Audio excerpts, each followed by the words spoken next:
Bienvenidos a Buggleheads on Investing, episodio número 10. Hoy tenemos un programa especial. Vamos a analizar la inversión indexada y los fondos cotizados en bolsa en todo el mundo con dos invitados especiales, Robin Powell y Debbie Fuhrer.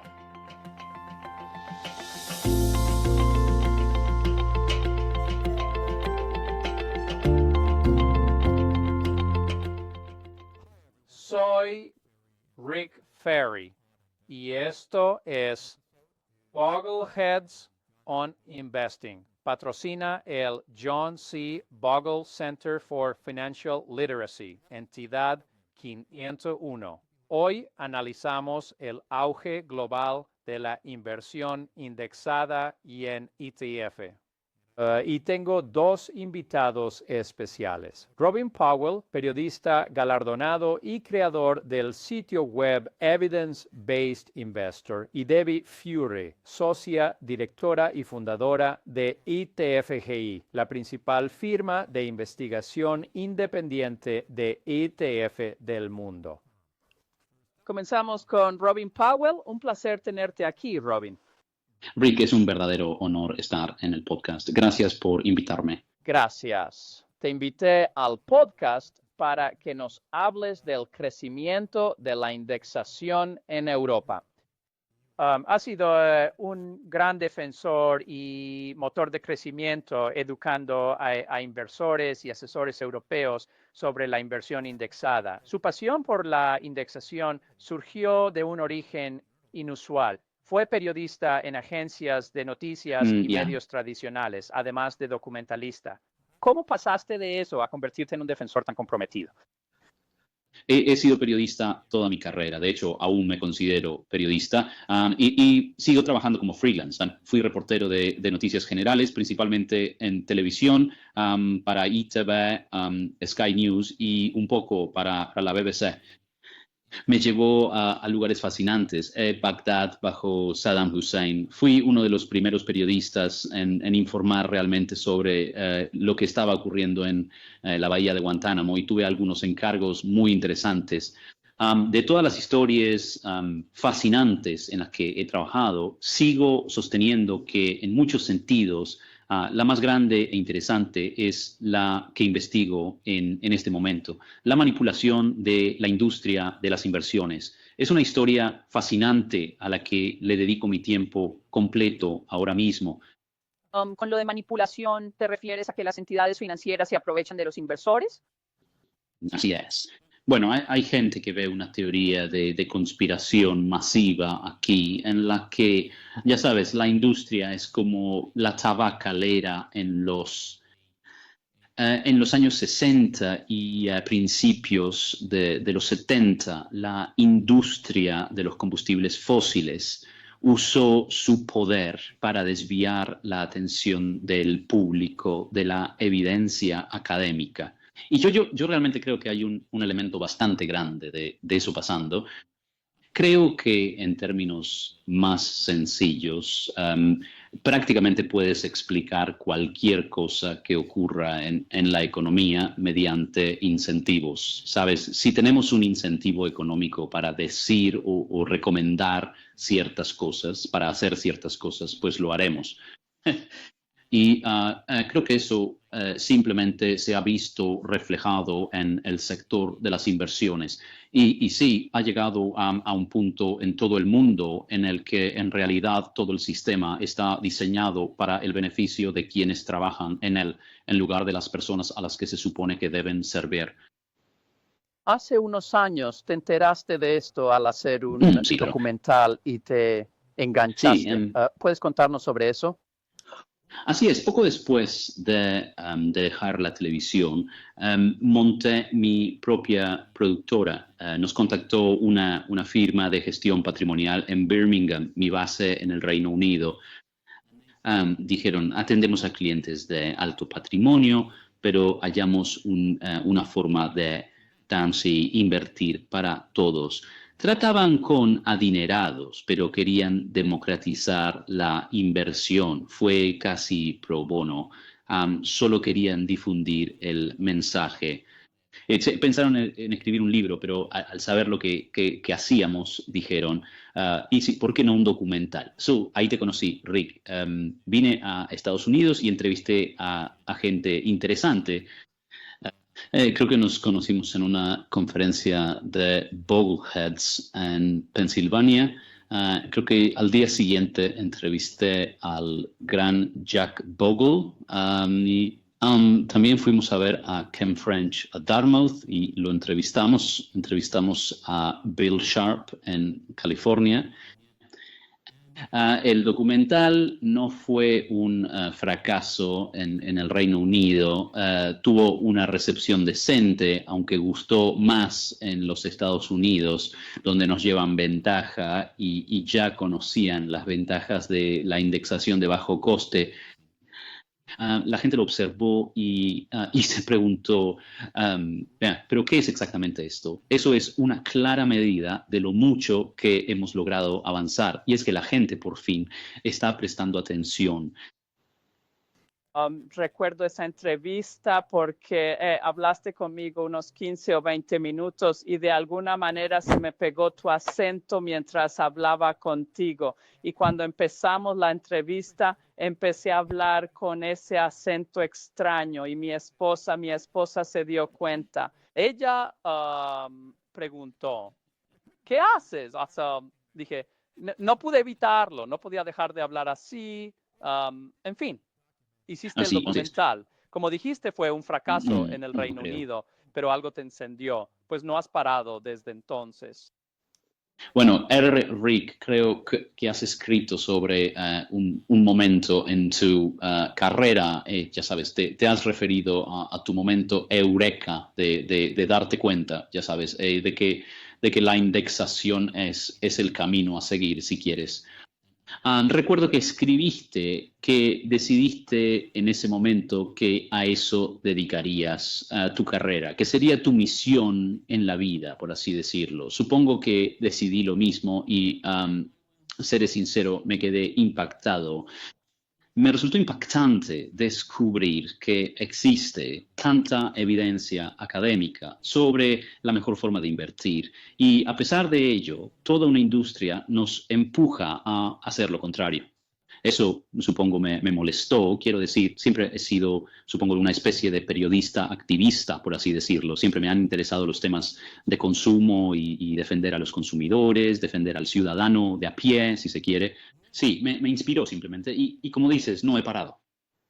Actualmente, los datos en el Reino Unido son contundentes a favor de la inversión indexada, al igual que Sí. en Estados Unidos. De hecho, en todo el mundo. Uno de los estudios que realizamos aquí es de S&P.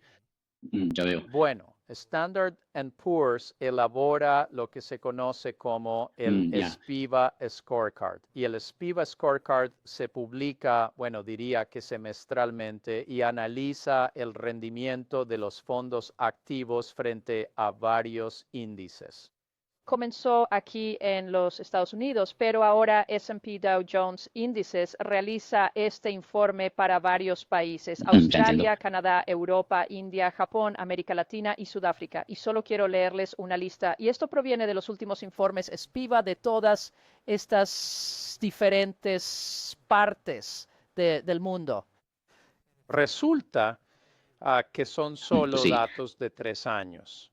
O sea, en 3 años, ¿qué porcentaje de veces el índice, usan un índice S&P para todos, pero S&P tiene índices que siguen mercados en todo el mundo? ¿Cuál es el porcentaje del índice local o regional que superó a los gestores activos? Repasaré la lista punto por punto. Hay países y regiones de todo tamaño. En el 79% de gestores de gran capitalización rindió menos que el S&P 500. Claro. En Canadá, el 94% rindió menos en 3 años. En México, el 89% de gestores activos rindió menos que el índice. Brasil, 84%. En Chile, 86%. Europa, incluyendo el Reino Unido, 86%. Sudáfrica, sí. 85%, India, 91%. Japón resultó ser la gran excepción a la regla. Únicamente Entiendo. el 57% de los gestores obtuvo un rendimiento inferior, mientras que en el caso de Australia la cifra alcanzó el 86%. Ciertamente siempre existe alguna excepción regional, aunque dentro de una década la situación será completamente distinta. Resulta verdaderamente asombroso observar estos datos tan contundentes.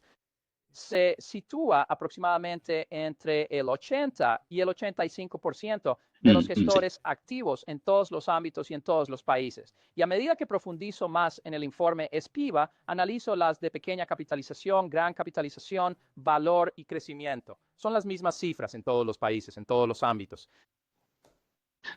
Planteas un punto muy interesante, Rick, y curiosamente, de hecho, hice una especie de documental complementario, How to Win the Loser's Game, que obviamente está inspirado en el libro de Charlie Ellis de mediados de los años 70 y que incluía una entrevista extensa con Eugene Fama y varias otras personas. Y cuando eso salió, varias personas en el Reino Unido me dijeron, pero esto trata solo de Estados Unidos. Todas las cifras que nos das son sobre gestores de fondos estadounidenses, gestores de Wall Street, y todos sabemos que son terribles. Y yo realmente no podía creer lo que esa gente decía. Prefiero no exponerlos, pero son altos ejecutivos de una firma del FTSE 100. Recuerdo a uno insistiendo en que era un problema de UU. Y que en el resto del mundo, sobre todo en el Reino Unido, donde hay buenos gestores, no es un problema. Resulta evidente, por los datos de S&P que usted citó, que todos somos en realidad exactamente igual, de malos o de buenos. A veces los gestores de gran renombre que pierden el rumbo ayudan a demostrar que, ya sabes, la gestión activa no es para tanto, y acabamos de ver un ejemplo de ello hace poco. O sea, cuando empecé a escribir sobre la gestión activa y el tipo de aleatoriedad de los rendimientos de los fondos activos y demás, una réplica común que recibía de la gente en el Reino Unido era, ¿qué pasa con Neil Woodford? Bueno, Neil Woodford es un gestor de fondos muy exitoso y fotogénico que dirigió un fondo para Invesco Perpetual durante muchos años, superando al mercado. En realidad, si lo analizas estrictamente sobre una base ajustada al riesgo y al costo, el rendimiento en realidad no fue tan sorprendente como algunas personas sugieren a veces que lo es. Aún así, todo salió bien y terminaron por ponerlo en un pedestal. Más tarde decidió fundar su propia firma de inversiones llamada Woodford Funds. Hace ya 5 años, el 19 de junio de 2014, lanzó al mercado el Equity Income Fund, que era su fondo insignia. Y su desempeño, Rick, ha sido constantemente pésimo. Ha ido cayendo y cayendo y cayendo. Las cosas se han puesto particularmente mal en los últimos 12 meses y ahora los grandes inversores están empezando a abandonarlo y mira por dónde el lunes anunciaron que suspendían la cotización. La reacción en el Reino Unido es, la verdad, muy interesante. Todos dicen, creíamos que era un genio. ¿Qué es lo que ha pasado? Él ha perdido la cabeza por completo. Lo cual, por supuesto, como ya saben, pasa por alto el hecho de que en realidad superar al mercado, superar en astucia a la sabiduría colectiva de millones de personas en todo el mundo es extremadamente difícil, es extremadamente raro.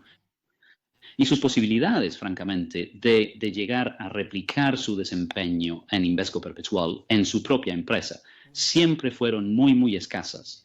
Y sin embargo, todos actúan como si fuera una gran sorpresa para ellos. Es algo realmente extraordinario. Tuvimos una situación similar aquí en hace unos años con Bill Miller, quien dirigía el Legg Mason Capital Management Value Trust. Tenía un historial fantástico superando al S&P durante 15 años consecutivos y era literalmente el mejor hasta 2007. En 2007, al caer las financieras, compró Bear Stearns, Citigroup y AIG. Y para finales de 2008, su fondo había perdido 2/3 de su valor y la gente abandonó Así el es. barco y ahora sigue gestionando dinero Ya veo. y creo que le va mucho mejor con un fondo mucho más pequeño. Pero el Ya punto sí. es que siempre habrá alguien que sea una excepción, Ay, que simplemente por puro azar habrá un gestor de fondos al que le vaya bien.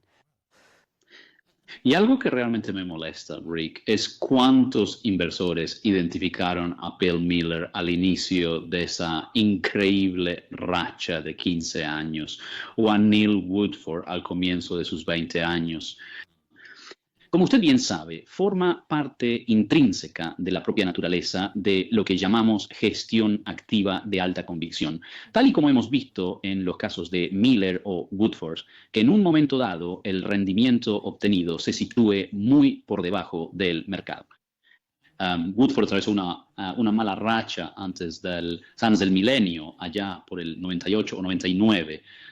La prensa decía por aquel entonces que había perdido completamente el norte, pero al llegar los 2000 demostró que tenía razón y dio un giro radical. De repente, todo el mundo lo llamaba genio.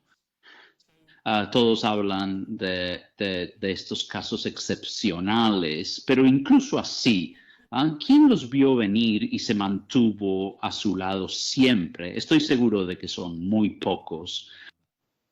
Es curioso, en el Reino Unido, su equivalente a nuestra Comisión de Claro que Bolsa sí, y Valores, la Autoridad de claro Conducta está. Financiera, abordó estos problemas en 2017. Y un Yeah. informe clave cambió radicalmente su forma de hacer negocios.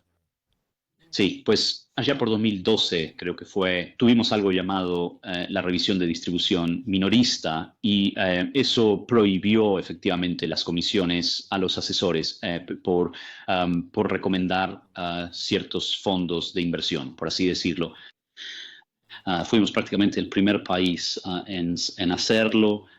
Países Bajos también fue pionero y ahora lentamente otros países empiezan a considerar este enfoque sin comisiones. Vaya, eso es interesante. En Estados Unidos no se ha hablado de hacer eso. Estoy asombrado y francamente horrorizado por las historias que escucho, Rick, sobre los conflictos en el corretaje estadounidense.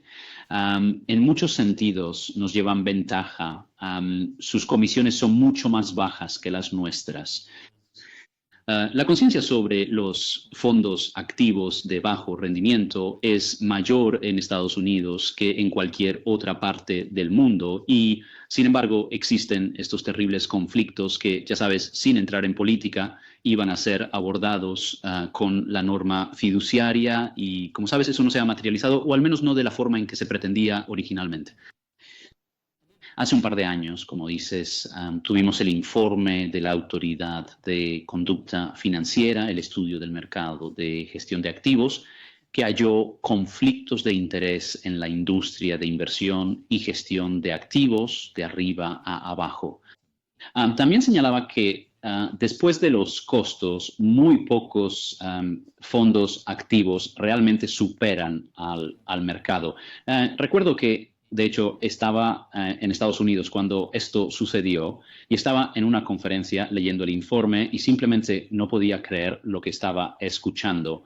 Aquí tenemos al regulador británico que francamente ha sido, como todos los reguladores del mundo, bueno, ha sido muy, muy lento en hacer frente a todo este asunto de los conflictos de interés y de las comisiones y cargos opacos de los fondos.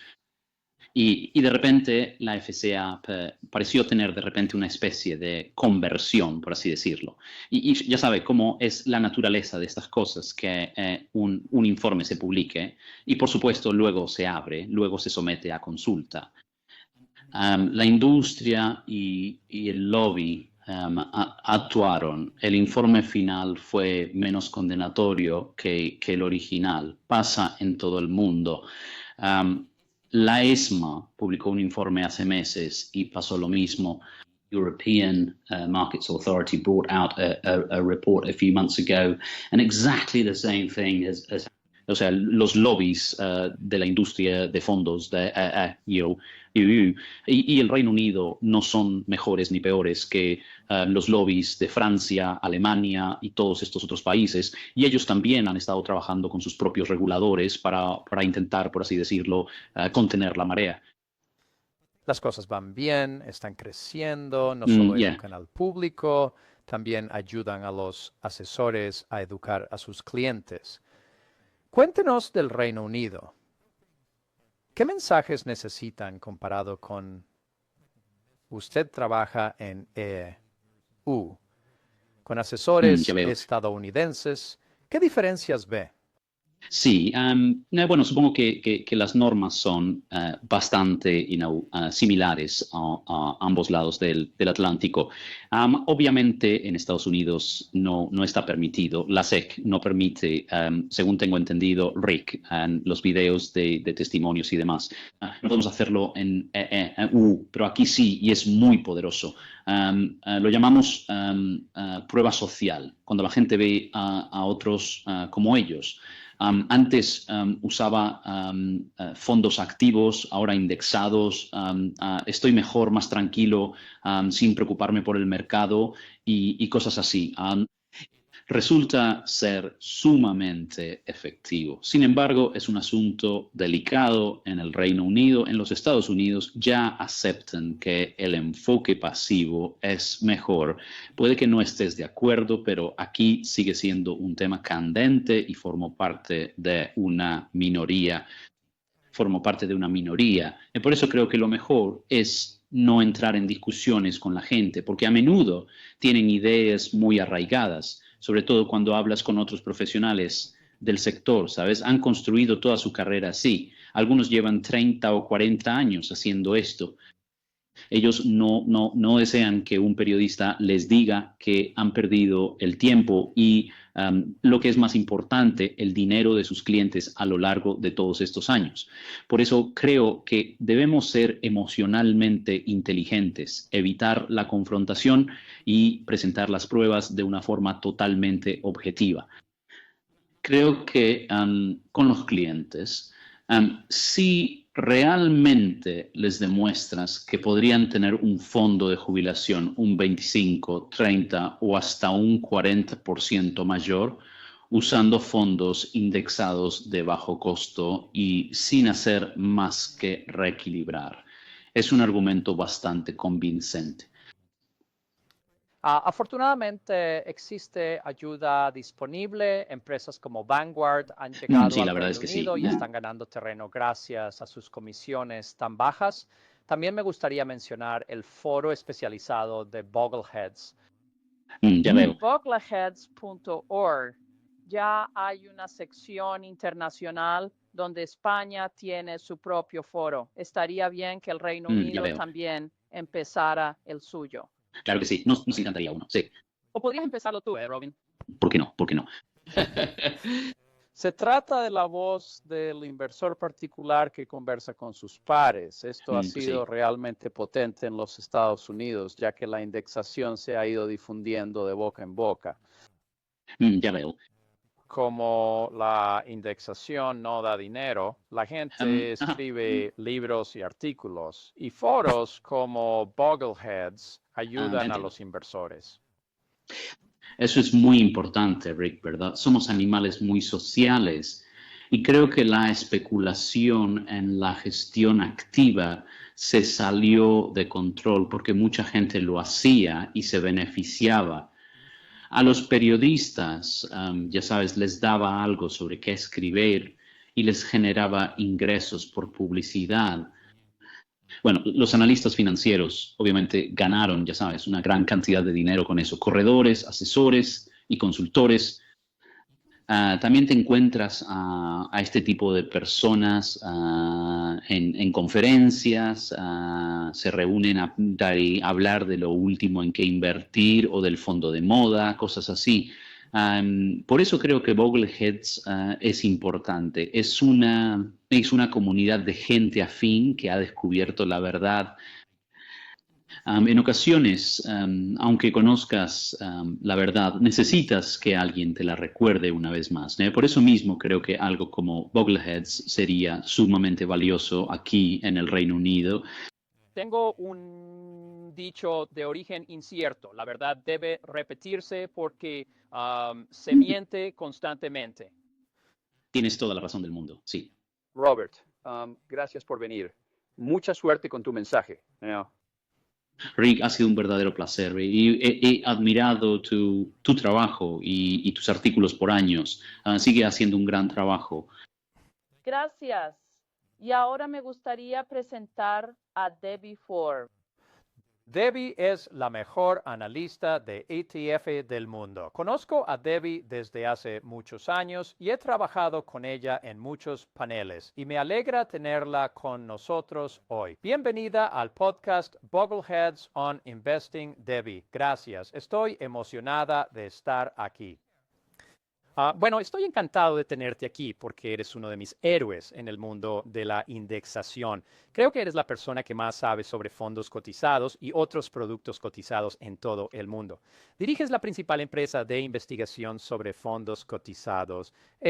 ¿Cómo empezaste en esto allá por los años 90?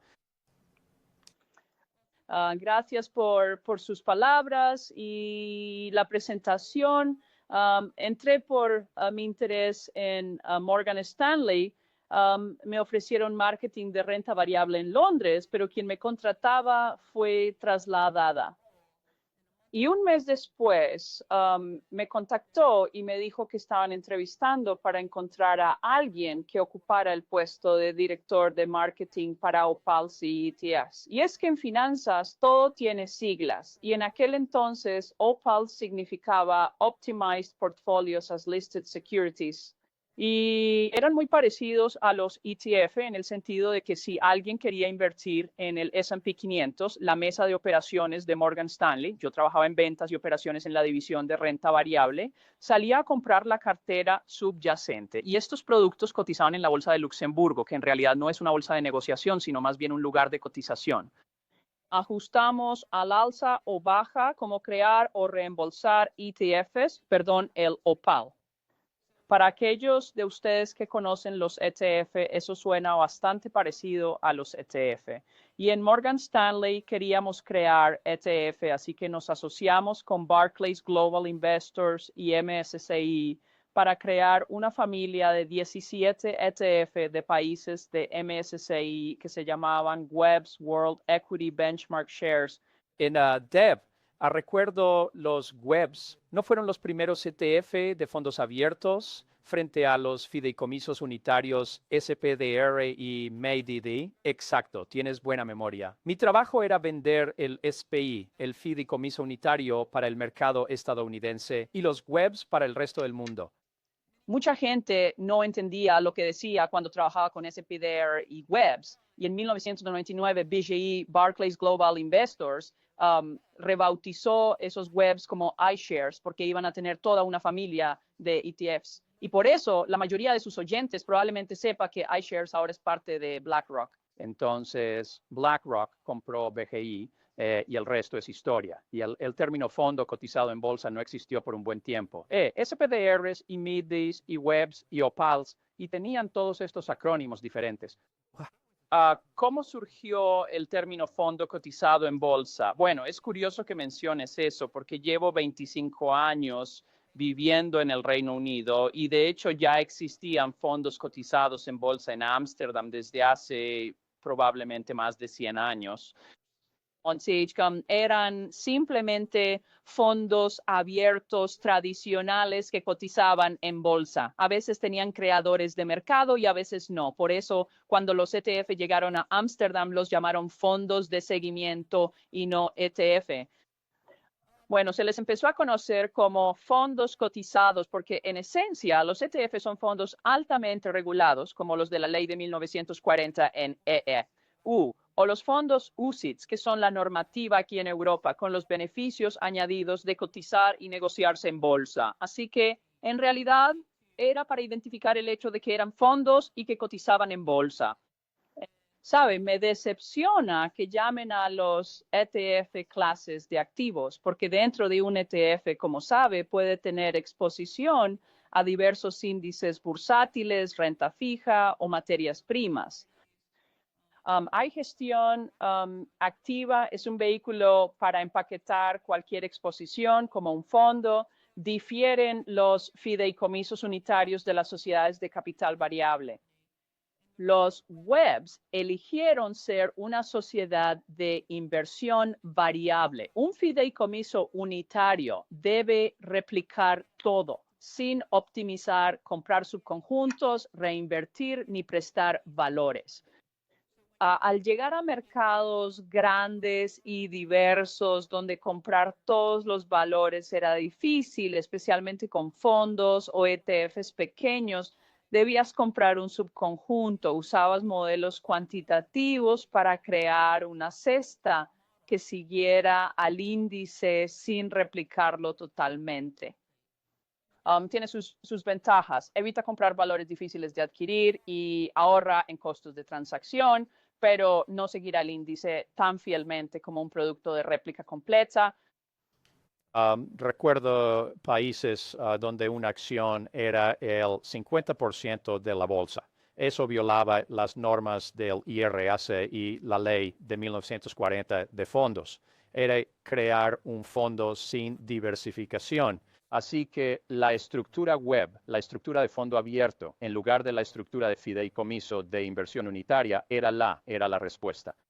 Exacto. Y otra cosa que podrían hacer es que si no hubiera suficientes nombres en las acciones del índice, se les permite comprar valores similares a los valores del índice como algunos de los países europeos más pequeños, para que así puedan estar diversificados.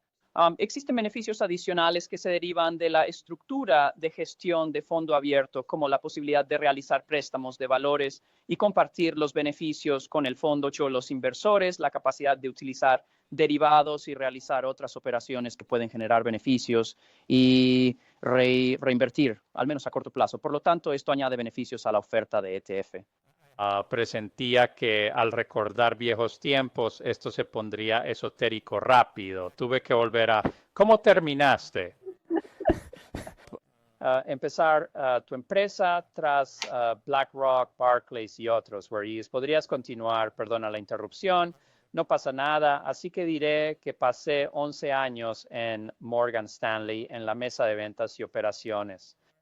Tuve varios cargos y desarrollaba productos, ventas y marketing, hacía informes y trabajaba en trading hasta que llegó Spitzer en IEU. En vez de pasar a investigación y cambiar de funciones, empecé a escribir comentarios de mercado. Fui director gerente, renta fija absorbió a variable y en el año 2007 me fui y en el 2008 regresé con mi equipo. He analizado diversas opciones y prefiero los ETF por sus claros beneficios, sus bajos costos, total transparencia, fácil diversificación y su carácter democrático. Tanto las instituciones como los asesores y los inversores minoristas acceden a las mismas herramientas de bajo costo, lo cual es algo realmente único. Fue entonces que decidió unirse a Barclays. Me uní a Barclays Global Investors como director general para investigar la industria de los ETF y su estrategia de implementación. Mi primer día de trabajo en Becky coincidió con la quiebra de Lehman. Fue un inicio bastante interesante. Pasé 3 largos años trabajando allí. BlackRock compró Becky al ver el gran valor de los ETF y de los índices. Después de aquello, decidí regresar al ámbito comercial, es decir, a trabajar en una correduría para tratar con muchos más clientes y retomar todas aquellas cosas que antes tanto disfrutaba. Así que decidí aceptar un trabajo como director global de estrategia Delta One en un banco de inversión a principios de julio de 2011 y renuncié a BlackRock. Ese banco de inversión, como suelen hacer muchos, se reorganizó casi apenas 2 semanas después y decidió que, dados los cambios en esta firma de corretaje, era poco probable que siguieran la estrategia que yo pensaba que iban a seguir. Entonces decidí fundar mi empresa. Pasamos el verano en Starbucks planeando ITFSCI, una firma londinense de investigación y consultoría. Ofrecemos suscripciones de investigación, consultoría y eventos. Ha sido un viaje interesante. Empecé a inicios de 2012 y gracias a ello he viajado por el mundo con los ETF. He visitado 63 países hablando de ETFs ante reguladores. A veces hago cosas divertidas como en Kenia, donde visité un orfanato y adopté una elefantita, es decir, pago su leche un año. Elephant, which means you're paying for their milk for a year. Bueno, y fui al centro de jirafas, donde intentan fomentar la cría de más jirafas de la raza Rothschild, porque están cerca de la extinción. Así que a veces puedes hacer cosas divertidas que no podrías hacer en tu trabajo habitual. Usted ha visitado un total de 63 países. Su informe, publicado hace apenas un par de meses, señalaba 58 países con productos cotizados en bolsa. ¿Ha logrado aumentar esa cifra desde entonces? La verdad es que no he estado en todos los países que tienen ETF, pero sí en algunos que no los tienen. Bueno, como ejemplo, he estado en Brunei y hace poco estuve en el Líbano. Hay países que no tienen ETF, puede que sorprenda a sus oyentes, pero incluso hay ETF en Irán. Tienen un tipo de ETF allí que es bastante interesante, que consiste en bienes inmuebles físicos. ¿Qué significa eso? Para cumplir la ley Sharia, el gestor compraría un terreno, edificaría apartamentos, los vendería y repartiría las ganancias entre los inversores.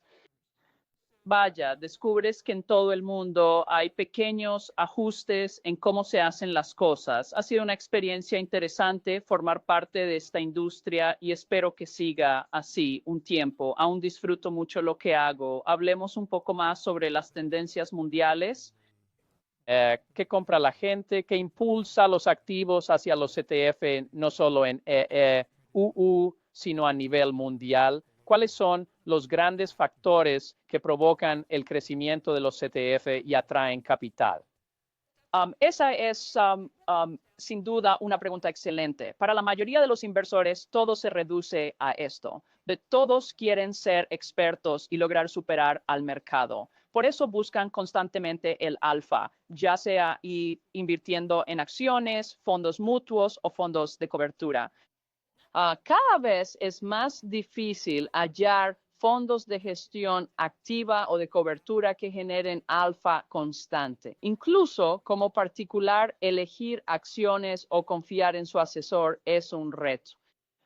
Se observa que muchos inversores consideran esta estrategia de barra. Si creen que pueden generar alfa y tienen fondos capaces, allí invierten. Al invertir en más clases de activos, por segmentos y tipos de exposición, recurren más a productos indexados como los ETFs y a veces a la gestión activa, pero sobre todo a la indexada, pues muchos buscan generar alfa mediante la asignación de activos.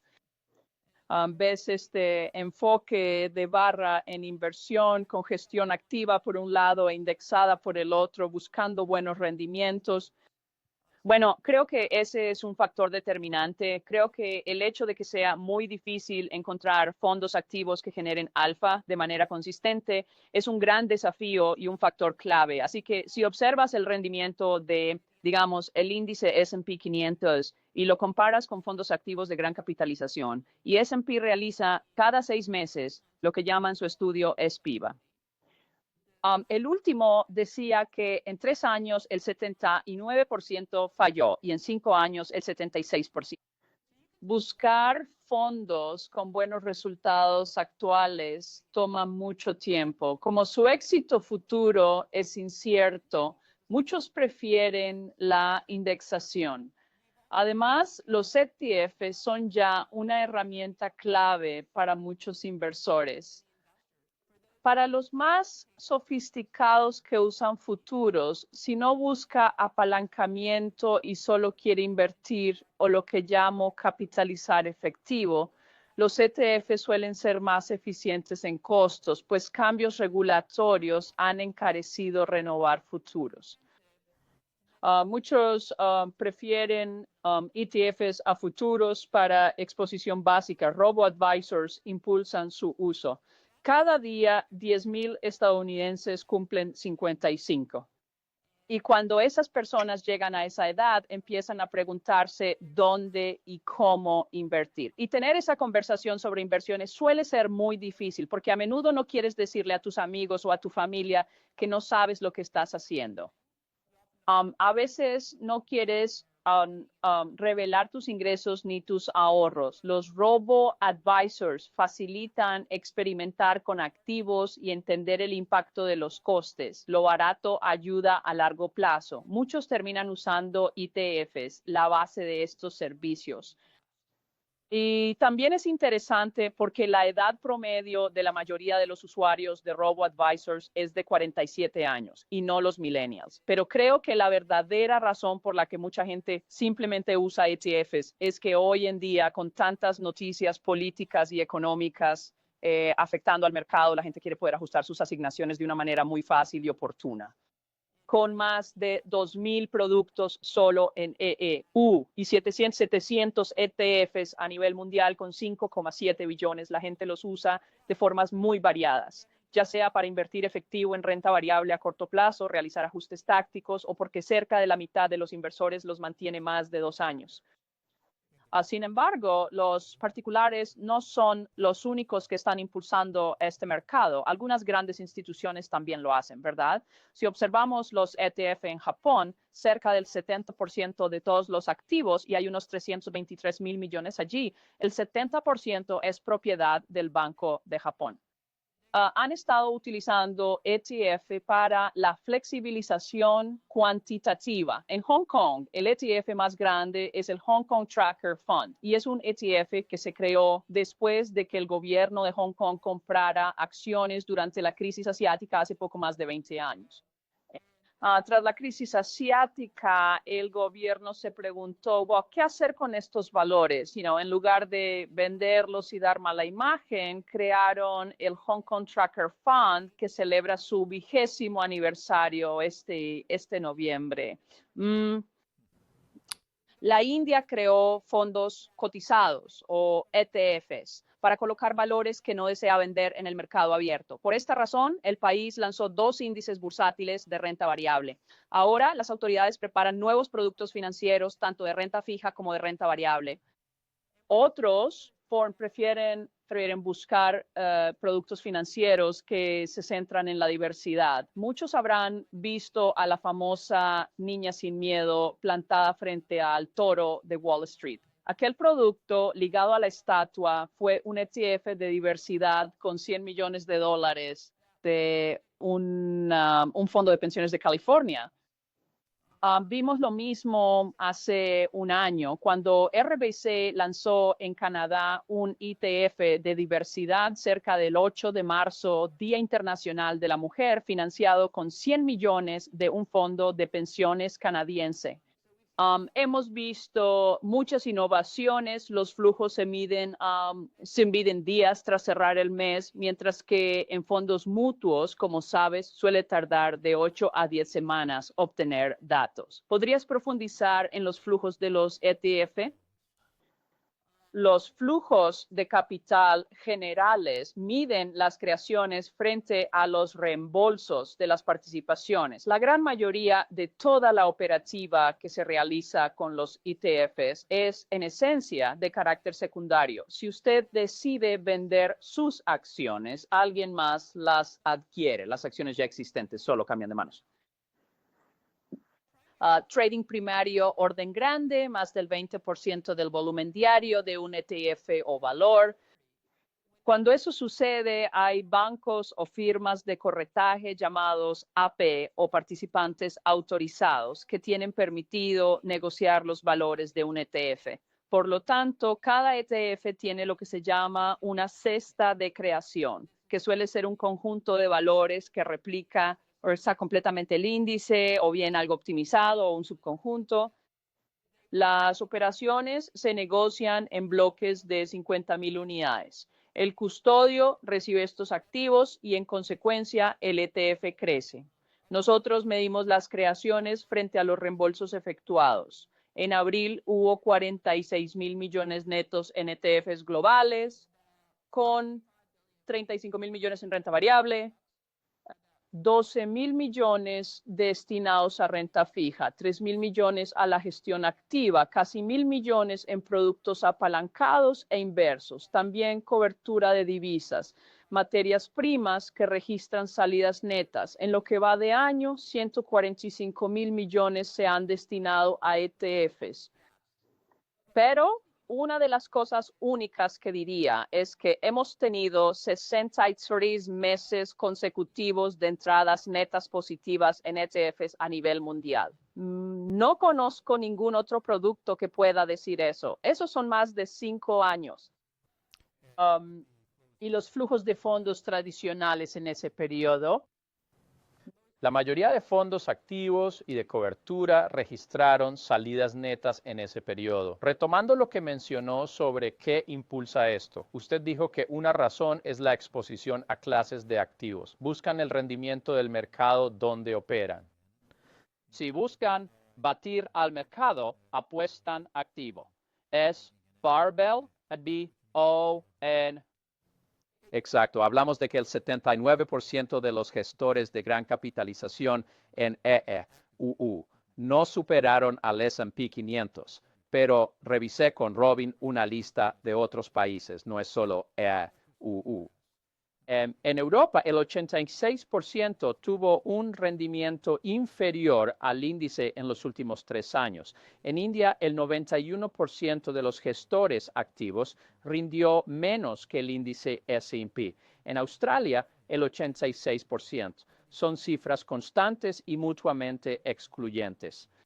En Canadá, el 94% de gestores activos rindió menos. Son países excluyentes, pero sus cifras son casi iguales. El promedio trienal ronda el 80-85%. Es cierto, S&P me hizo un mapa mundial al pedirles un estudio SPIVA en Sudáfrica.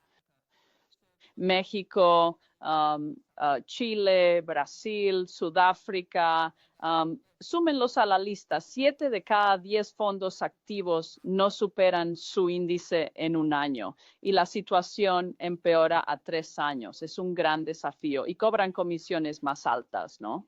Al final del día te das cuenta de que terminas pagando unas comisiones realmente excesivas. Si estas fueran considerablemente menores, es muy probable que lograran superar a su índice de referencia. Sin embargo, cobran mucho más de lo debido y esta situación es algo que varía bastante a nivel global. De hecho, un fondo de gestión activa suele llegar a costar más de un 1,5% cada año. A menudo aplican penalizaciones si retira su dinero antes de 6 meses de tener el producto. Por tanto, vigile los costos al adquirir distintos tipos de productos. Así, al usar estos datos y con su asesoría, los países deciden que van a lanzar ETFs en ese país o los reguladores los lanzarán. Los primeros suelen ser de seguimiento del mercado amplio. Yo los definiría distintos. Son índices de empresas líderes que todos conocen. Por eso, al abrir los diarios en EEU, casi todos ven el S&P 500 u otros índices famosos. Cuando estos productos llegan finalmente al mercado global, suelen basarse en índices que son citados de forma constante en toda la prensa especializada. ¿Cuánto tiempo transcurre realmente desde que un país que carece de estos productos lanza un ETF de empresas líderes hasta que logra popularizarse y el público general comprende finalmente de qué se trata? Esa es una excelente pregunta. Así que parte del desafío para los ETF es que, aunque los consideremos un producto minorista, en muchas jurisdicciones de todo el mundo, los asesores financieros son remunerados por las empresas que crean fondos mutuos, productos estructurados u otros tipos de productos financieros. Les pagan por vender estos productos. Y cuando eso sucede, los asesores financieros no hablan de los ETF porque los ETF no pagan a los asesores para que los vendan.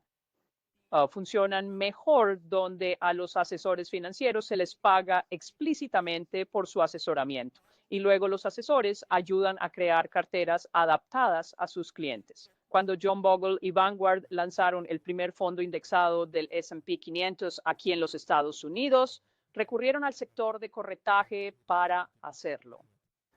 Esperaban captar 150 millones, pero solo lograron 11, por lo que mencionas. A los asesores aún les pagan por vender productos en mercados como India. Casi toda Asia-Pacífico opera igual. En toda Europa, desde el mes de enero, los asesores financieros independientes ya no pueden cobrar comisiones por vender productos. Es un cambio importante, pero toma tiempo que la gente cambie sus hábitos. Sinceramente, creo que es algo muy positivo. En Estados Unidos debatimos la norma fiduciaria, pero no la tendremos. En su lugar, tendremos una de mejor interés. Si prohibiéramos las comisiones, los asesores financieros actuarían de forma correcta. Parte del desafío, el cambio en el Reino Unido fue en 2013, la Retail Distribution Review, RDR, y en Holanda un año después. En el Reino Unido vemos que muchos asesores aún usan plataformas para comprar fondos de inversión. Siguen en estas plataformas porque están atados. El gran reto es que para operar fondos realmente no hace falta una bolsa. Muchas de estas grandes plataformas no ofrecen a los asesores financieros la posibilidad de utilizar ETFs y cuando se les pregunta al respecto dicen, bueno, no hay demanda. Pero el verdadero desafío ha sido que les costaría dinero desarrollar la tecnología.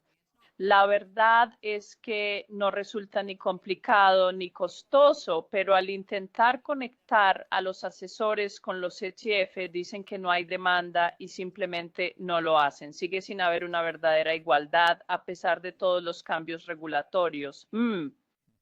Cambiemos un poco de tema.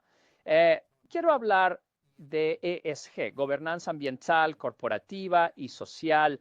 Mire a donde mire ahora mismo, todo gira en torno a la ESG, con diferentes fondos ESG surgiendo por todas partes. ¿Visualizas un futuro prometedor para los criterios ESG, un futuro que sea permanente y estable, o consideras que es simplemente otra moda pasajera? Personalmente creo que esto ha llegado para quedarse, en gran medida porque el significado real de hablar sobre ESG ha cambiado de forma sustancial. Hace muchos años el ESG consistía básicamente en eliminar las acciones pecaminosas, es decir, excluir el tabaco, la pornografía, etcétera. Lo que se observa es que la forma en que se elaboran los productos hoy en día en cuanto a índices ha cambiado mucho. Y en muchos casos lo que están haciendo es evaluar a las empresas según su desempeño en diferentes cuestiones de gobernanza y medioambientales. Y las empresas que tienden a tener un mejor desempeño son en realidad empresas mejor gestionadas y obtienen mejores resultados. Las acciones de vicio rendían más que las otras, pues el tabaco tenía márgenes muy altos. Ese cambio fundamental, creer en el cambio climático y en la necesidad de energías solares y alternativas, se está adoptando con fuerza en Europa. Al observar los criterios ESG en los ETF, hay 30.000 millones de dólares, una cifra pequeña frente a los 5,7 billones a nivel mundial. Pero lo que vemos es que si analizamos la industria en general, la oferta de productos en EU, representa el 70% de todos los activos y Europa solo supone, digamos, un 17%. Cuando nos fijamos en los criterios ESG, Europa representa casi el 60% de todos los activos. Así que tenemos muchas más personas en Europa a nivel individual y propietarios de activos como fondos de pensiones y otros que están adoptando la inversión bajo este enfoque. Y la razón es que en muchos casos los gobiernos de Francia y Bélgica señalan que los propietarios de activos deben ver las cosas de esta manera. Así que creo que con el tiempo los criterios ESG se incorporarán de forma generalizada a todo. Es decir, de hecho, ha habido un lanzamiento muy importante de un nuevo ETF en Estados Unidos en los últimos 2 meses. Una aseguradora finlandesa inyectó 845 millones en un ETF ESG de MSCI en EU. Aunque cotiza allí, el capital es europeo, aunque nuestras cifras lo registren allí. Creo que ha avanzado mucho. Creo que sigue avanzando. Y ya sabes, antes cuando hablé de los ETF de diversidad, para mí eso también entraría dentro de lo que es ESG, aunque hay cierto solapamiento entre los ESG y las temáticas, ¿no? Porque algunos dirían que la diversidad es una temática.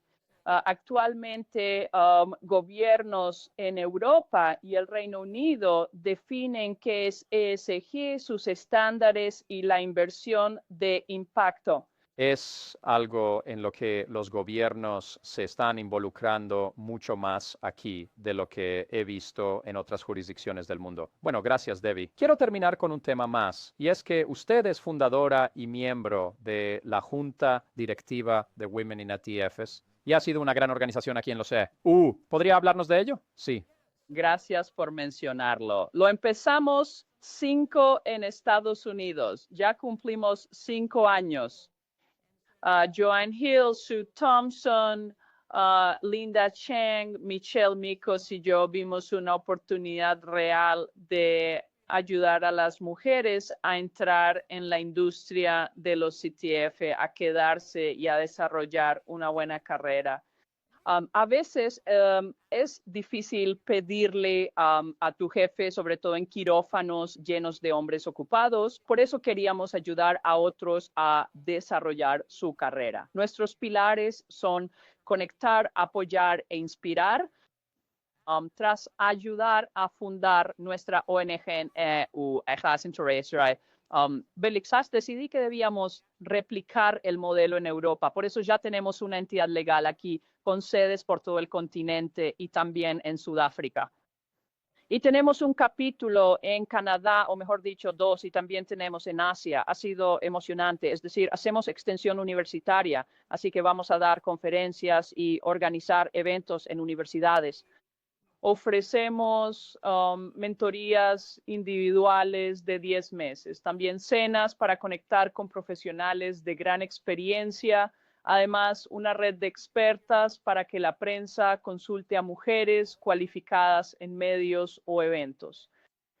Bueno, organizamos diversos tipos de eventos educativos. Así que este viernes aquí en Londres tenemos un evento sobre, invertir en China. Hemos realizado eventos sobre diversidad y una de las cosas en las que he estado muy involucrada es el Día Internacional del Muay. La ONU enviaba señales mixtas. Les pregunté si colaborarían el año que viene. Por eso colaboramos con ONU Mujeres, el Pacto Mundial, la Iniciativa de Bolsas Sostenibles, la IFC y la Federación Mundial de Bolsas. Pasamos de 9 a 33, luego a 45, 65 y este año tocamos la campana en 85 bolsas globales. Es muy emocionante.